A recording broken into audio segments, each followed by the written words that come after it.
Encouraging her company to begin training beyond their usual routines was a simple matter after they had witnessed the mob in the town and understood what had happened. Justice without strength is meaningless, Naya told them.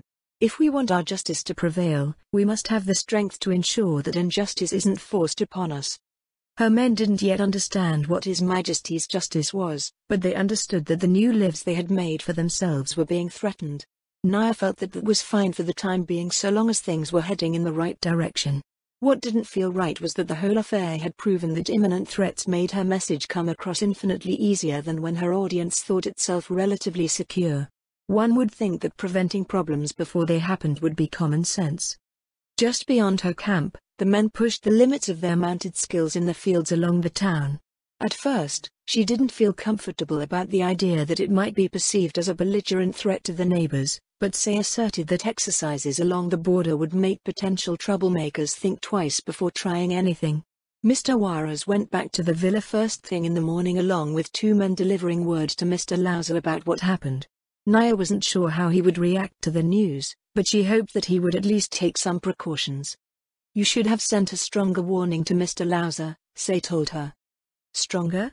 Naya frowned as she eyed the shaft of one of her arrows, but we haven't seen any signs of aggression from the town. Say was pretty pessimistic as far as bards went. Since the previous evening's incident, she kept encouraging Naya to be more aggressive with her preparations, talking about the terrible things that happened elsewhere in the world. Some of her stories felt so ridiculous that they may as well have been a bard's tale, and Naya supposed that they were technically just that. The Holy Kingdom wasn't a place steeped in crime and corruption like so many of Say's tales, however. Even the events in the town followed an understandable logic that adhered to the laws of the land. All they needed to do was make sure they left no openings for the nobles to exploit. They're called blind spots for a reason, Say told her. I understand that members of the Paladin Order here are trained to be experts in the law, but nobles are still better at it than you are. By the time you realize what they're up to, it'll be too late to do anything about it. You keep saying that they'll do something, Naya replied, but they don't even have a motive to do anything like you suggest. How do you know what their motives are? Say asked her. Patronage, Naya said. Good or bad, nobles are all about that. Mr. Lauser has been doing business with them since the end of the war. If they mess with his ranch, they're messing with their investment in his operations. Mr. Juarez owed a debt to whoever controls that town, Say noted. That didn't protect him. That's because, as much as I hate to say it, that's because Mr. Juarez is small. What the nobles thought they would gain by getting rid of him was worth more than his debt to them. Also, as you said, he served as a warning to everyone else about what happens when one denies the nobles what they want.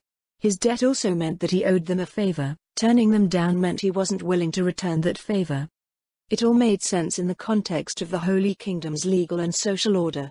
The only thing different about it this time was that the system of patronage had taken an uncharacteristically ugly turn.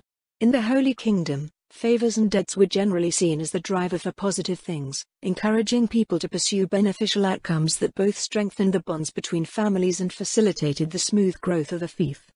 The South's support of the North was predicated on that concept. Debts were necessary to tide things over during the earliest phase of the recovery, the one that they were currently in. They weren't incurred out of some fault of the debtor and weren't financed to give the South a political and economic foothold in the North. Mr. Lauser is different, Naya continued. He's purchased 10,000 cattle from the nobility and he's a huge source of continued business. He's become one of the 9 colors, too, and that's an invaluable connection. I can't imagine any reason why they would threaten anyone like that. Mr. Lauser got along with everyone, so Naya couldn't imagine anyone holding a grudge against him.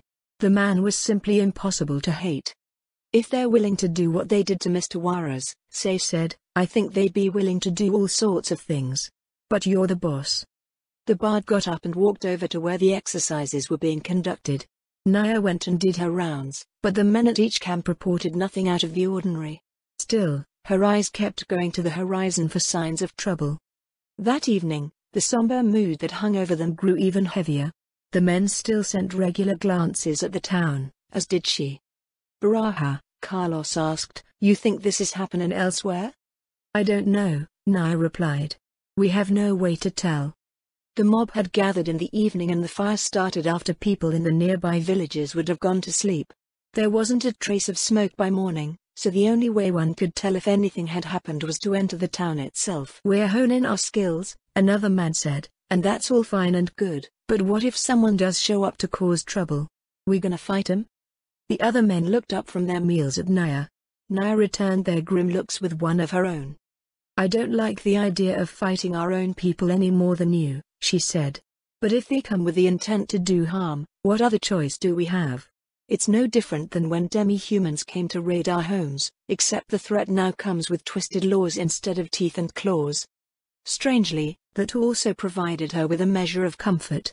Say was right about her men showing their skills being a deterrent. Humans weren't like demi-humans who would have taken it as a challenge. Most humans did their best to stay away from even imagined violence. As if to tread upon her hopes for an uneventful evening, the distant sound of pounding hooves roused them to their feet. One of the riders sent to escort Mr. Varas to the villa appeared on the horizon minutes later. He didn't dismount, taking his horse just behind their seats around the campfire. "What's going on?" Naya asked. "We spotted some men on the way back," the rider said. "Coming up the east road. Gomez is holding them up." "Who are they?" "No colors that I know." "The nobles." "What are they doing here?" Since they were in unfamiliar colors, they were probably passing through on the way to somewhere else. "Please, just let it be that." "They said they're after some runaway debtors." "Damn it." Naya's frustrated shout echoed into the twilight. "They got us." She did her best to avoid looking in Say's direction. In hindsight, it was obvious. The pieces were all there, but she hadn't been able to put them together. Debts didn't just go away when one moved to another territory. Those who financed those debts had every right to pursue them. She should have picked up on what the nobles were up to when their men in the town allowed them to leave with Mr. Varas unchallenged. Every man, woman, and child who was indebted to the nobles was an excuse for them to intrude upon another's territory. The entire north owed debts to the south. If she turned the nobles away without suitable justification, the entire establishment would become her enemy. Worse than that, Mr. Lauser and everyone who worked for him would be ruined. How many people has Mr. Lauser taken in? Did he clear their debts or make some other arrangement? While he was a retired army officer who should have some sense of the law, he had also served as part of her father's platoon. They were stationed at the wall and patrolled the wilderness rather than in the interior where one might be wise to the nobles' tricks. It was the proverbial alchemical bomb just waiting to go off. If even one of the thousands that worked under Mr. Lauser lashed out at the nobles out of a sense of self-righteousness, they would instantly put everyone on the wrong side of the law. "What do we do?" Carlos asked. "I'll figure something out on the way," Naya answered. "We can't leave Gomez alone with them." "You think they'd do something?" "If they assaulted one of my men, then at least we could." She shook her head free of the thought. What was she asking for? "I don't know," Naya said. "But I don't want us caught off guard if they try. We'll swing by a few camps before we talk to them. Don't act rashly even if they try to provoke you. We don't want to cause any trouble for Mr. Lauser." They picked up ranchers from the 3 camps along their way. Thankfully, Gomez was still there and in one piece. On the road in front of him, a squad of liveried men rushed to form up behind their leader, who sat astride a black warhorse. Naya took in the details of the men before dismounting beside her subordinate. An emerald apple over a fess of gules and sable, who, unlike the nobles who could memorize the heraldry of every single house in the kingdom, she only knew the houses that her work regularly brought her into contact with. "Did they try anything?" she asked in a low voice. "They tried staring me down, at first," Gomez replied. "Then they got bored and started lazing about." "Good," Naya nodded. "Thanks for keeping them here." Not only did they lack the discipline of an elite retinue, but they also lacked the equipment. Each of the men on foot was armored in gambesine and kettle helm with daggers and cudgels as sidearms. None had bows or crossbows, though their spears would be a problem if they were allowed to close. There weren't enough of them to do that, however. Her men could put them all on the ground before they took 2 steps, if necessary. If they had come expecting, or looking for, a fight, they would have brought higher quality retainers or at least more than a squad. They would probably back down if she figured out a legitimate reason to turn them away. Naya left her mount with Gomez and approached the unfamiliar retinue. The squad eyed her curiously, but the man on the horse continued watching the 15 mounted men behind her. She glanced over her shoulder, wondering if they were brandishing their arms, but they weren't. Well, a line of cavalry is far more threatening than a lone young woman on foot. I need to be polite so the situation doesn't escalate. It worried her that the man's mindset didn't completely discount the possibility of violence. Nia took her eyes off of her men and looked back up at the rider before her. "Your name and house, good sir?" she asked. The rider didn't answer. Behind him, his squad visibly lost all of their tension. "Excuse me. If this is a joke," the man's voice went straight past her, "it is in extraordinarily poor taste." "Huh?" Several moments passed in silence. The man scoffed. "Surely, you do not mean to say that this disrespectful little girl is speaking for the lot of you? Friago Lauser, one of the 9 colors?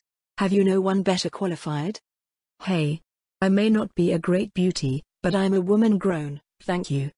Nia bristled as a mire of ugly memories from the war rose to the forefront of her mind. Though she was known as the Sorcerer King's Squire, that association was only really made amongst the leadership and those who had embraced His Majesty's wisdom. When she went around the army camps without her equipment or surcoat, she just became another nameless woman. Random people would just dump camp chores on her and, despite her antagonistic appearance that would often invite belligerent reactions, she had even been propositioned a few times by officers looking to entertain their men. It made her want to walk around all the time wearing the equipment borrowed from Sorcerer King, but, in the end, that just made her lose even more confidence in herself. "We've wasted enough time here," the man said. "I understand that many commoners harbor fantasies of serving as a knight under some princess, but at least find a woman of proper breeding to offer your services to. Well, not that you have much of a choice." The squad leader nudged his mount forward. Nia didn't move. "You didn't answer my question, good sir." "I don't answer to delinquent girls." 15 crossbows came up in response to the man's words. His warhorse stopped within 2 centimeters of Nia's face. It was a stupid idea to stand inside his measure, but she couldn't give up any ground. The man's lip curled into a sneer. "What is the meaning of this?" "You're trespassing on Iago Lauser's land without just cause," Nia told him. "Did they not tell you, you stupid girl?" The man sneered. "Runaway debtors have crossed into Lauser's land. Would you happen to be carrying proof of each individual's debt?" The man glared down at her. "Eh? He doesn't?" Nia thought he would have at least brought copies with him. She was just going down a checklist of things that she might be able to delay him with, but she had scored a telling blow with the very first point. Was the squad dispatched as a favor from one house to another? It would explain the unknown livery and incomplete preparations. In that case, Nia took a step back so she could smile up at the man. "I am afraid we cannot grant you passage." "Are you questioning our honor?" the man grated. "I cannot question the crown laws," Nia replied. "If you have any grievances with those, I suggest that you take them up with the royal court. If you insist on continuing with your unjustified intrusion, we'll be putting you down as a band of nameless brigands." She continued to smile under the man's furious glare. It was only after the light of their torches disappeared over the hill to the east that she allowed herself to breathe a sigh of relief. Still, in the end, he hadn't given his name or that of the house that he served, so she had no clue who they were dealing with. "Nia," Say said. You're an idiot." Nia buried her face in her hands, going red to her ears. She really was an idiot. How could she let things escalate so quickly? Was she that easy to goad? "I thought we'd have to toss their corpses in the Kingswood," Carlos said, "so I figure this is a win." "Killing them might have been better," Say said. "They'll definitely be back. With Hamis' smiley murderface here turned them away, it'll be with a lot more men." Arg. Her father's smile had people assume he committed at least 4 atrocities per day, and Nia inherited that part of him. Those men probably thought she was every bit the delinquent that their leader had labeled her as. "It's worse than that," Nia said. "I sort of tricked them using their common sense." "How so?" Carlos asked. "Mr. Lauser isn't a noble," Nia answered. "He's just a really big tenant. I figure that he'll be in Fief whenever his ceremonial induction into the 9 colors is." "Why is that a problem? He's still a direct tenant of the Holy King, isn't he?" "Yeah, but he's not a tenant-in-chief. In other words, not a noble who directly answers to the Holy King." He has no right to enact laws or enforce them. He can't grant titles, collect taxes, or do anything else that a noble can do. That's pretty much why he does things the way that he does. No one working for him has a tenancy because he legally can't grant titles. They're all just employees. Mr. Lauser was in an unprecedented situation that was only made possible by the catastrophic sequence of events that came with Yaldabaoth's invasion. The Holy Kingdom didn't make laws on the assumption that the country would be half destroyed with barely functioning or entirely absent government institutions. Following the war, everyone assumed that things would return to normal within a few years, so enacting new legislation to address the problem was considered a needless effort for an administration that was already stretched thin. So the only organizations with judicial authority on Mr. Lauser's land are the Royal Army and the Holy Order? Say asked.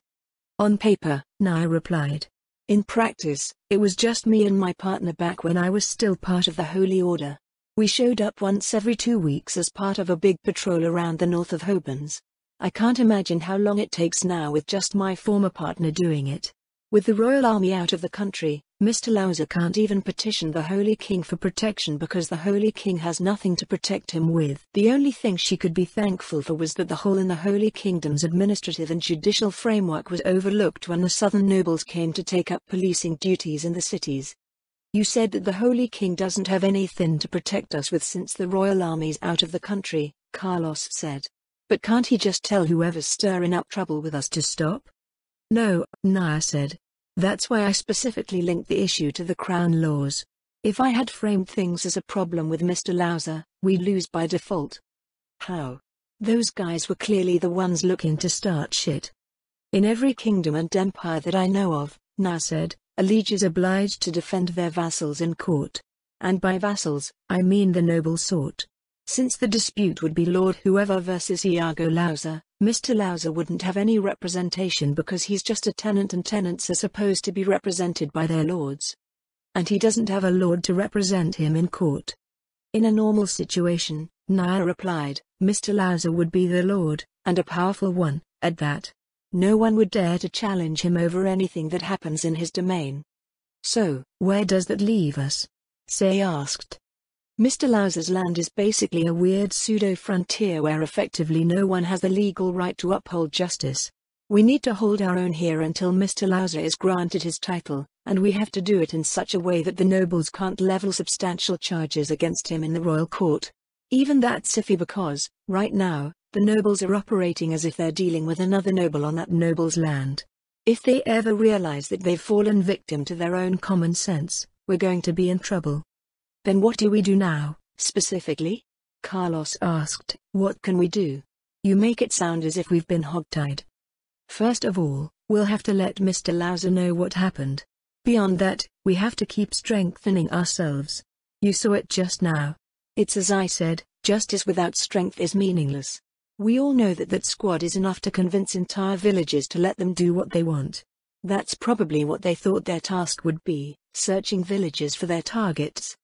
I know it troubles you that we're resorting to the threat of force, but that's ultimately the only sure way to make them stop and listen. That knight was intent on riding right over me, a little girl. He'd have done the same to you, saying that he doesn't answer to peasants. If any one of us had confronted him alone, we wouldn't have had the strength to uphold our justice. You keep saying our justice, one of her men said. But what does that mean? Right now, it seems that we're using strength to force a favorable outcome. We want to protect the lives that we've made here, and that's a pretty normal thing. You make it sound as if everyone should be looking out for their own interests, but that's a sure way to start a million feuds that'll only end when one side stamps out the other. Most of the other ranchers nodded along with his words.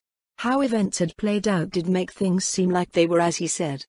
Yaldabaoth was strong, Naya said. Strong enough to do whatever he wanted. But Yaldabaoth was not justice.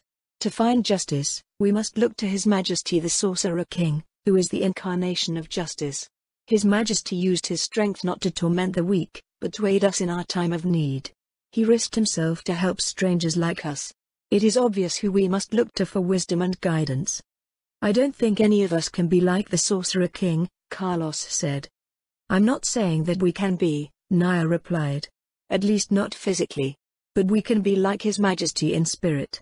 We must all strive to shed the sin of weakness, of complacency and powerlessness, and improve ourselves so that we are free to follow our justice. Unlike the Sorcerer King, our adversary is not Yaldabaoth. What we face are mere mortals like you and me, people who intend to inflict injustice upon us and everything we care about. Her men still seemed unconvinced, but Naya felt that she was making better progress than she had just a day ago. So long as she could keep nudging them on the right path, they would eventually come to see the truth. Is it all right to use someone like this? Say was pretty sure that Naya Baraha was broken in the head. She never imagined that her assignment would involve unleashing a mad woman on an entire country. Lord Demiurge's orders were to assist her primary target, Naya Baraha, in the creation of an ideological vanguard for her social movement, which would be instrumental in bringing change to the Holy Kingdom of Roble. This change was crucial in a country shaped by the heretical mess otherwise known as the Faith of the Four, which had a proven history of opposing the Sorcerer King wherever his influence expanded.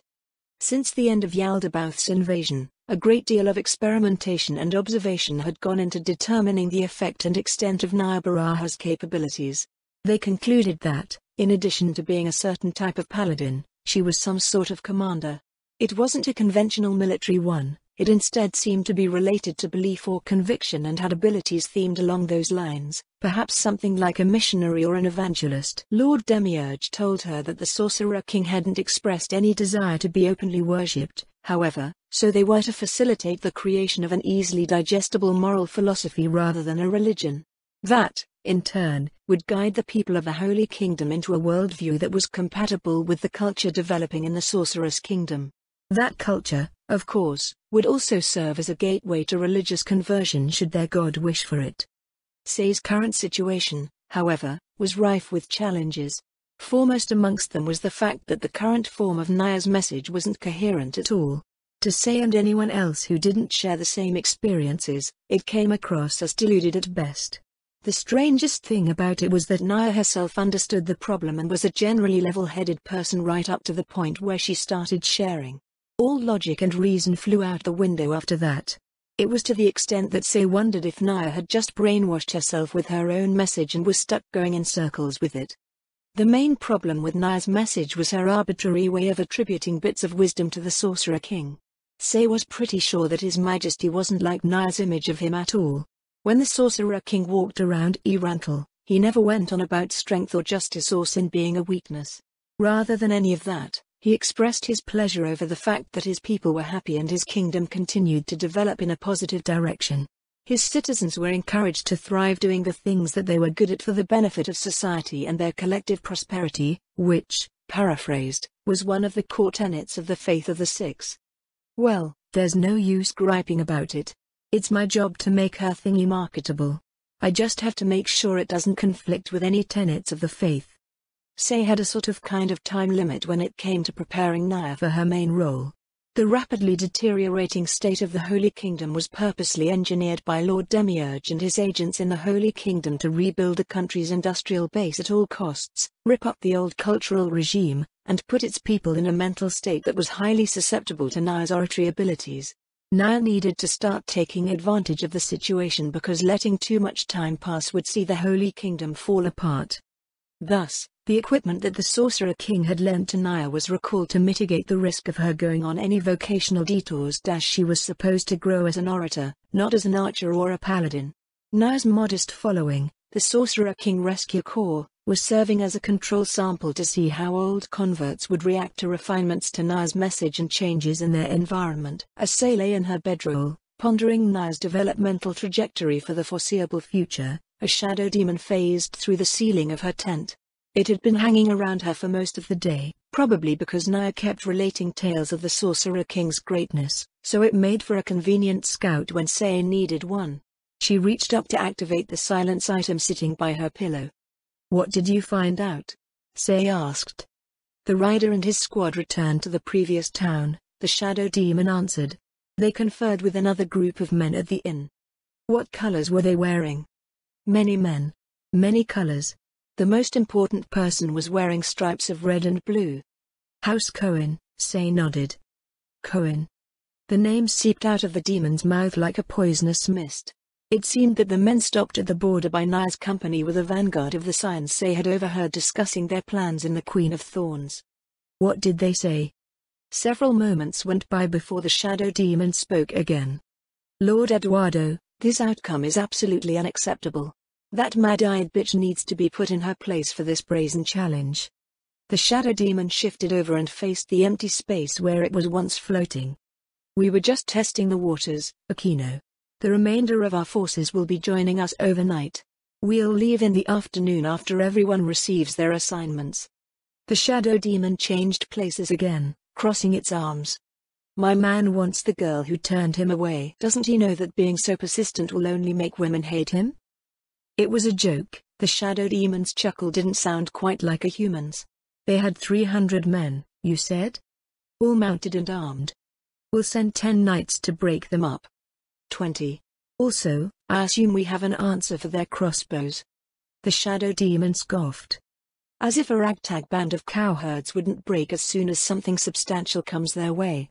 They're not demi-humans, Aquino, nor do they have a leader to command them. We still need to make sure they don't escape to cause trouble elsewhere. Fine. But remember that the remainder of our task only consists of exerting pressure on Iago Lauser. We're not here to thoughtlessly butcher productive elements or cause undue damage to industrial infrastructure. Of course, Lord Eduardo. Say reached up and patted the Shadow Demon on the head. You have a good memory, she smiled. What do you think the noble's chances are? The Shadow Demon shrugged. She supposed that it wouldn't bother with that sort of assessment when it could probably wipe out both sides on its own. Say considered the conversation and the probable effects of the Royalists' actions. The Scions were very aggressive as far as the Holy Kingdom went, but it still wasn't enough. I have a job for you, she told the Shadow Demon. This is a perfect opportunity for us to give Naya a little nudge along the right path. It would be a shame if we let it go to waste. What are you doing? Seeing if we can alter your image a bit. Naya sat frozen in her saddle as Say reached across from her mount to fiddle with her hair. When she thought about it, she realized that it was rare for her to be touched by anyone outside of being jostled by allies or attacked by enemies in battle. Alter it into what? Naya asked. It's not as if anyone will see me out here. You have at least 100 men looking at you every day, Say said. Plus anyone you try to scare off with your crazy murder gaze. Do you think the nobles will show up? Say snorted. If they can find us. Naya scanned as much of the horizon as she could while keeping her head still. Only 2 hours had passed since she and her men started driving the herd to the next pasture and they weren't moving very fast. What were the chances that anyone would get lost trying to find a herd of 2,000 cattle? It wasn't as if Lanka were renowned for their stealth. Say stopped fussing with Naya's hair and leaned back and forth as she carefully scrutinized her. The bard, of course, always somehow looked perfect and her pleasant appearance truly was at odds with her grim worldview. Do you mind if I ask you a personal question, Say? That depends on what it is. Well, it's just that you seem to see the world as a much darker place than people in the Holy Kingdom do, Naya said. Where were you born? A town in Riastais. That was much closer than Naya expected.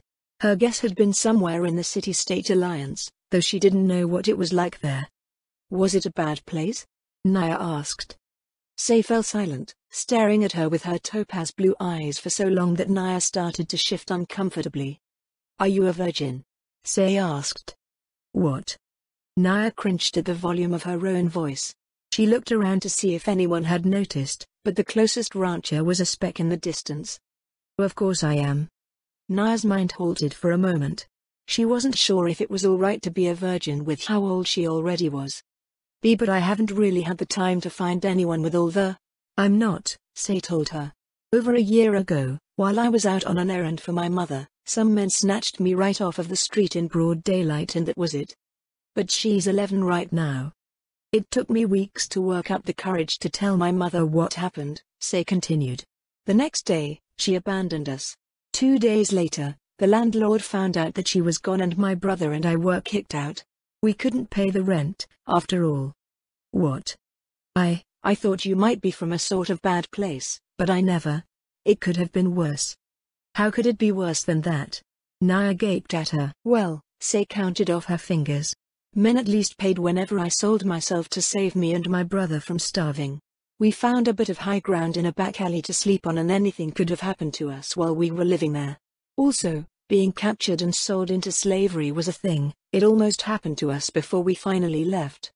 That's horrible, Naya said. Why didn't anyone do anything? Naya didn't know what was worse, the fact that Say had gone through so much or the fact that she was so cavalier about it. Justice without strength is meaningless, Say shrugged.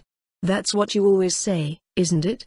In my hometown's case, justice was on the side of evil, and evil had more than enough strength to uphold justice. It wasn't exactly unique in its circumstances, either. The way things are going, the Holy Kingdom is going to end up just like my old home. But the Holy Kingdom isn't anywhere near that bad. Not yet, Say told her, but it will be. It's not as if everyone just wakes up one day and decides to be horrible. Things just keep getting worse and worse, little by little. 1,000 little things grind you and everyone around you down, turning what you would consider horrible into normal. Slowly, but surely, everything that people used to consider good is flipped on its head.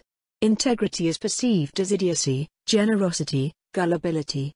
Morality is considered moronic. Those who stand up for what's right are wrong, and people genuinely believe that they deserve every bit of what happens to them when they're gutted in the streets for their actions. That was the justice of my home. I can't believe that. It's too crazy. Justice was justice. What Say described definitely wasn't it. Anyone in their right mind would. Is it? Say's piercing gaze held Naya's own. Is it actually crazy? From what you've told me so far, you're from a nice place where your ruler, well, your former ruler, did her best to lead a nation along the path of good. I can see the vestiges of her leadership in how the people of the Holy Kingdom speak, think, and act. But all of that now only serves to show how much Robley has changed. Good and evil matter less and less.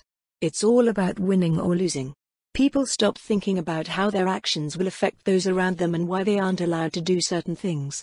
All of that stuff doesn't matter when one's family is starving and power goes to those who seize it. Everything is allowed when the result is the only thing that matters. Those who get ahead of everyone else are the just. Those who are left behind deserve everything that happens to them and aren't worth thinking about. At best, they're a sea of faceless nobodies whose desperation can be exploited, and realism becomes the mindless excuse that justifies everything that they do. A lump of guilt formed in the pit of Naya's stomach. It was as if Say was describing her. When she was kicked out of the Holy Order and turned away from the army, all she could think about was how they were hurting her and what they owed. She stopped caring about the important things despite knowing that she should. How she appeared to others and how it would affect her became more important than whether something was right or wrong. All she could think of was herself and how she might be able to survive. There were those who didn't fit Say's description, however.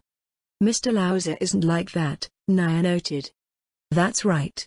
When I was in that terrible place, Mr. Lauser pulled me out. I never realized that I owe him so much more than just giving me a job. Everyone that works for him does. He had done it so naturally, as well. It was what anyone should have done, yet it had somehow become a rare and remarkable thing. Maybe Say was right about how the Holy Kingdom was changing. He's not, the bard admitted. But that's probably the reason he's being targeted. He's a reminder of what the Holy Kingdom used to be. That means he's an eyesore to those championing the new way of things. Just like that baker, Mr. Juarez, he'll probably stand for what's right and the nobles will find a way to gut him. But how? She didn't know how many men the nobles would muster, but it was certainly not enough to control Mr. Lauser's territory. The villa was a long way into the territory, so any force sent to attack it would be detected far in advance. At best, they could focus on harassing the people and making life difficult. What's that? Naya shaded her eyes against the mid-morning sun, following Say's gaze to the shallow valley below them. Someone was slogging their way across the muddy creek, winding its way along the bottom. It's obviously not a rancher, Naya said. I can't make out many details though. They're holding a walking stick. Or a spear, Say said. The person disappeared into the thicket along the near bank. He reappeared several moments later. A man with a stick or spear or something, wearing a long outfit. A gambesine? That thing must be heavy after getting soaked like that. The sun glinted off of the man's cap as he disrobed to squeeze the water out of his outfit. Did you see that? Naya asked. I don't want to see that, Say answered. That's not what I meant. He was wearing some metal thing on his head. He's probably an almsman. Are we killing him? Kill? No. We should capture him and find out what he's doing here. The bottom of the valley was only half a kilometer away, so they dismounted to sneak up on the intruder. Their mark seemed unaware of their approach and, when they reached him, he was basking in the same clearing they had last seen him in. His equipment was laid out over a boulder to dry in the sun. I was hoping he'd have put his clothing back on by now, Nia grumbled. Isn't it better if he's naked? Say asked. Aren't you the one that didn't want to see anything? Yeah, but now you want to catch him. They peered down from the tall grass, trying to figure out how they might do that. The man didn't look much older than Nia was, but he lacked the physique of a professional warrior. How can he be so skinny and so hairy at the same time? Say asked. Do we need to talk about that? Nia sent a frown in the bard's direction. It looks like this guy is a spare or something similar that they picked up to fill the retinues sent north. If we take his stuff away, he should be easy for us to handle. She wondered what percentage of the southern nobility's men in the north were like that. Though most of the north considered the south's assistance in their recovery as an act of magnanimity, Nia slowly came to realize that it was far from charitable self-sacrifice. It was an opportunity for the southern nobility to spread their influence in ways that they had never dreamed of. 2 or 3 generations worth of spares could be cleaned out from their lands and all sides would be indebted to them for it. With the way things were going, the north would ultimately end up as an effective tributary of the south. Snores rose into the clear blue sky as Nia and Say took the intruder's stuff and hid it away. Once they were ready, Say took his spear and pointed it at him while Nia tiptoed up to his side. His eyes popped open when she poked his ribs with the toe of her boot. Don't move, Nia shouted. The man sat up. Say shifted the spear to the side, but not before it opened a gash across his ribs. Aye! A near-splitting shriek echoed up the valley. The man clutched his side with a moan. He brought up his blood-stained hand and went deathly pale. Oh, gods, you stuck me. Why would you do something like that? I stuck you? Say scowled. You stuck yourself. No, he didn't even get stuck. It was just a cut. He might get a scar from it, but he wasn't going to die or anything. Didn't you learn anything from the army? The man sobbed. You're not supposed to point weapons at people like that. He had a point. Or did he? It was basic weapon safety, but, in this case, he was the enemy. Say was too young to have been in the army, anyway. There's so much blood. The man cried, I just got married and I'm going to die. You're not going to die, Say rolled her eyes. Nia, heal him. Me? Nia frowned. Yeah, Say replied. You were a squire, right? I was. Then just, cast a healing spell? What? Nia said. What? Said the man. What? Say furrowed her brow. It was probably a misunderstanding. Riestais wasn't known for its paladins, so it was understandable that someone from there would make wild assumptions about what different members of the Holy Order could do. Nia took a roll of cloth from a belt pouch and knelt beside the wounded man. Hold still and eye luck, stop flopping around. Just sit still while I dress your wound. The man eventually quieted down. As she moved to bandage him, however, something disturbing caught her attention. Nia's eyes went from the man's waist to his face, then her hand came up to close her open collar. You're both really pretty, the man said. Say flipped her spear over and bonked him on the head. The man fell limp. Didn't he say he was married? Nia said. He should have been saving his compliments for his wife. I told you boys are awful, Say replied. What are we going to do with him? Tie him up and question him, I guess. Nia detached a coil of rope from her belt. Can you do the questioning part? Sure, Say said.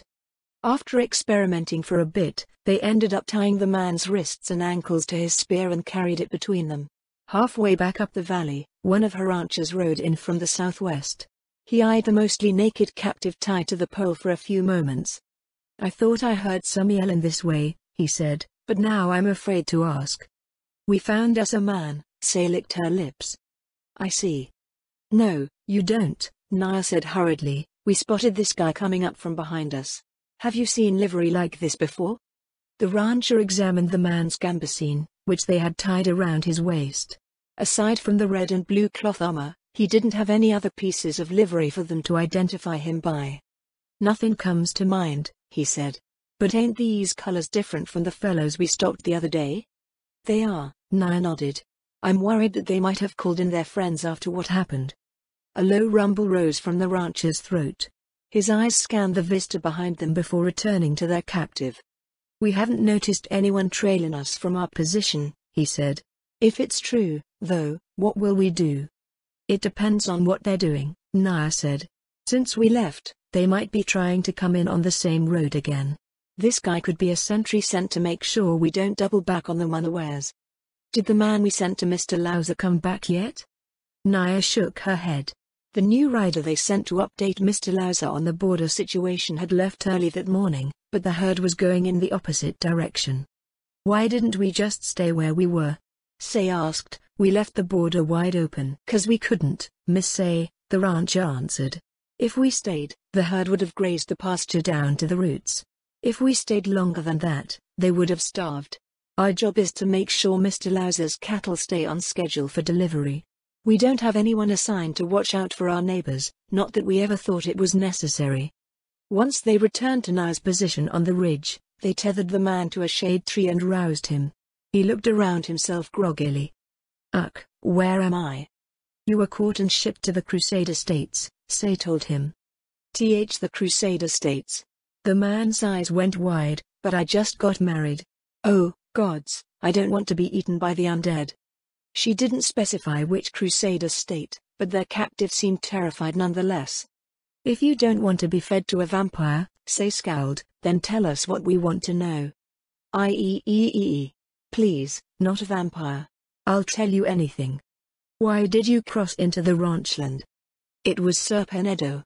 He sent us out to find some men being led by an evil whore." "What? Why?" Say asked, pacing back and forth in front of him. "Because she challenged the nobles. He wants her put in chains and crawled naked to the town where she'll be punished for her crimes." "That sounds serious," Say said gravely. "How many men did he send to do this?" 20 knights, the man replied. 20? Just how many nobles were involved in the plot against Mr. Lauser? Her company had no hope of winning a battle against 20 knights. "I see." Say stopped directly in front of the man. "Thank you for letting us know. Then, for your sins, you will be fed to the whites." The man jumped to his feet and bolted. Unfortunately for him, the tree was in the opposite direction of Say and he knocked himself out. Say leaned forward to examine him before turning with a shrug. "I got your answers," she said. "What now?" "I don't know," Naya replied. "This is completely messed up." "You're not going to fight them?" "I don't want to fight my own people." "In that case," Say said, "go ahead and strip while I look for some chains." "Arg, fine." Naya turned to the rancher standing beside her. "Go to the wrangler and tell him to distribute our spare horses between the men. Let any of our people you come across know what's happening. I want 2 men from each camp to meet me here." Naya went to look over their captives' equipment once the rancher confirmed her orders and rode off. He wasn't a professional and his equipment was about the same as what someone would wear while they served their time in the army. "What are you thinking?" Say asked. "I'm trying to figure out how we can get through this," Naya answered. "The men coming to join us will act as the rearguard, but I'm not sure whether we can lose our pursuers." "Lose them? Why not just beat them? It's just 20 knights, right?" She blinked at the bard's outrageous statement. "Say," Naya asked, "doesn't Riastais have knights?" "It depends where you are." "In the Holy Kingdom," Naya told her, "a knight in this context refers to a knight and their retinue. 20 knights is anywhere between 1,200 and 1,600 men." "Oh. It was a stupid number of people to fight. Every knight would have 50 to 60 infantry and a dozen or 2 cavalry with them." "Since this guy is pretty normal looking," Naya gestured at their captive, "I was thinking that the knight retinues that the nobles sent after us aren't the real, professional ones. If that's the case, it would give us a whole lot more room to work with. I guess we won't know for sure until we see them." She didn't like the uncertainty, but Say was right. At least there was a good chance of conducting mounted reconnaissance without being dragged into a fight. The company's wrangler came by to deliver their spare horses and half of her rearguard forces came with him. Naya wasn't sure if the knights had brought their own spare mounts, but, if they didn't, it would be another undeniable advantage in her company's favor. That one of them? Carlos dismounted near the tree. Yes, Naya said. As you can see, he's not a professional warrior. I'm hoping that's the case with most of their forces. Did anyone spot any today so far? Her men shook their heads. A part of her was relieved at the response, but there were potentially several troubling explanations as to why they hadn't encountered any intruders. Let's figure out how they're deployed first, she said. This guy came from across the valley here. We'll assume that he was the furthest along and spread out over this ridge. Get ready to move at a moment's notice, though. He may have been sent to mislead us so they could flank us with their main force elsewhere. 30 minutes later, another captive joined the first. He wore the same livery and was about as unremarkable.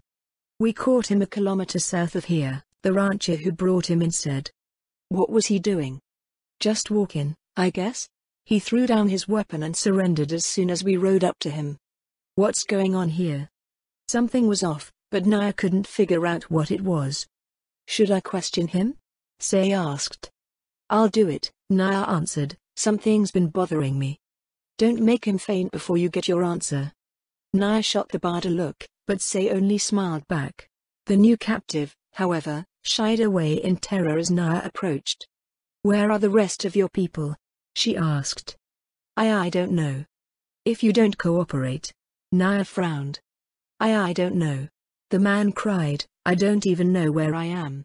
Please don't kill me. She exchanged a look with her men, who shook their heads unknowingly in reply. How can that be? Unless. She turned her attention back to the captive. What do your parents do? She asked. My folks? They're tailors. What about you? Before you came north, I mean. I helped my family do this and that. Then there was the army. Thank the gods I came back from that. Naya turned away, thoroughly confused. Why would they do that?